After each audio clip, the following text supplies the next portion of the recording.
I've had guys come to me with enlarged prostates, and like I had one guy, his prostate was like that. It's supposed to be like that. And his prostate was easily 3 times larger than it was supposed to be. The doctor sent him to me. I treated him 2 or 3 times. Bless you. Got back to normal size. So with enlarged prostate, a lot of that has to do with lack of circulation.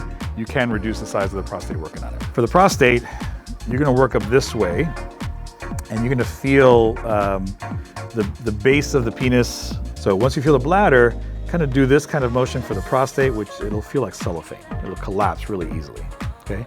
You can palpate to see how round it is, which is what a doctor does, right? They put their finger in and they see how round it is. That's how they know the size of it. So you can palpate and then you can just work on it gently. What they say every time is when I get to it that they have an urgency to urinate, but there's no pain involved with all the prostates that I've worked on. So do that. It won't necessarily reduce in size when you work on it, right? Next time you do it, palpate again before you work on it so you can see that it's getting smaller, then work on it.